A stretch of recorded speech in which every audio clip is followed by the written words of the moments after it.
Good morning, everyone, and welcome to KDNN. I'm the K, and I'm the D, and we are all about the quality and the quantity. Whoever says otherwise has clearly never experienced our genius. Prepare yourselves for the best 7 minutes of your life. Now, on to our first news segment, China's anti-natalist policies. Now, those were some fancy words, but what do they even mean?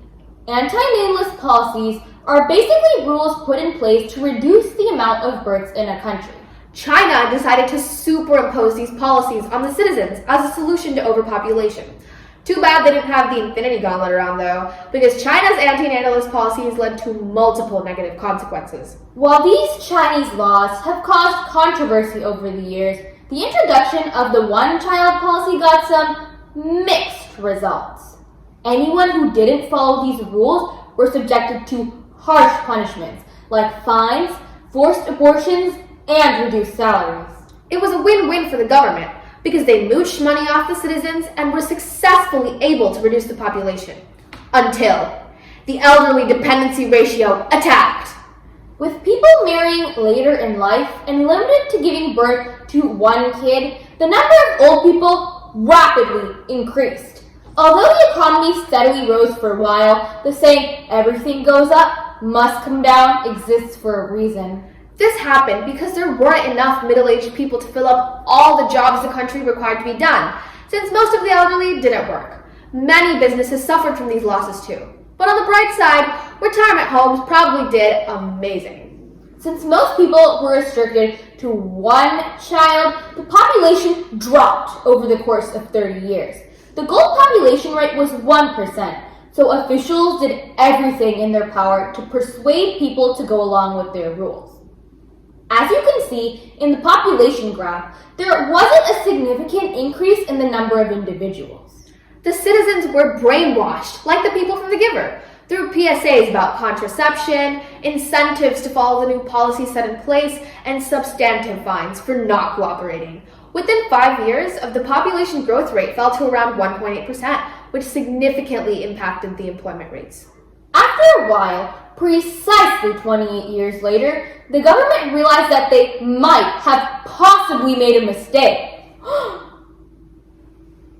They were fooled by the flourishing success of the economy when it increased 7 to 8% each year following the establishment of the policies. However, the rising age imbalance led to a chain reaction, ultimately resulting in the economy slipping through their fingertips. Luckily, they had a plan to fix everything. A law was passed that changed the one-child policy to the drumroll please, two-child policy. It may have seemed like an intelligent idea to the government, but to the citizens, it changed absolutely nothing. Many people argued that these measures should have been taken a long time ago because people had already become accustomed to relying on one child and couldn't afford to take care of another. Most Chinese families expected a son to lead the household, and with the option of only having one offspring, daughters were definitely not favorable. This leads us to our next negative impact, sex imbalance. Talk about anti-feminism. Susan B. Anthony would be very disappointed. Anyway, there was a rapid distribution of ultrasound technology capable of predicting the gender of a child. This was very popular because of the reduced costs and the continuous marketing of the product by the government. I think we can all guess what happens next. An excited mother walks into a doctor's office to get her ultrasound, praying her child is a son. The doctor will perform a few tests to ultimately find out the gender of her future baby. When the doctor reveals it's a girl, she'll most likely say "yeetus" to the fetus. The lack of female births basically leads to a bunch of lonely, depressed men acting like Fiona from Shrek, except they're searching for a wife instead of a husband, and they can't actually keep track of the days. In their eyes, getting a wife is almost like having a prize. Which leads us to our next impact, sex trafficking. With the lack of women being birthed due to abortions, many males either fell into depression or got desperate enough to indulge in sex trafficking rings. The government tried to solve this problem by banning equipment that told you the gender of the child, so families would actually allow female children to be born. However, this made the situation way worse for them. The practice of female infanticide, abandonment, and neglect increased as families were desperate for their one child to be a son. In addition, these lonely, disowned girls made perfect targets for sex traffickers to come and sweep them off their feet, literally, or chop them off. I don't really know what goes through their heads. This has become a major problem in China, especially because the supply and demand of female abduction has increased to the point where it's out of control. Governments are not able to stop the exploitation of neglected women, which has allowed these businesses to soar. China has become the capital of sex and human trafficking because the problem was not addressed sooner. If the government had stopped the issue before it became what the country is known for now, they would have saved countless lives. Now, what does that remind me of?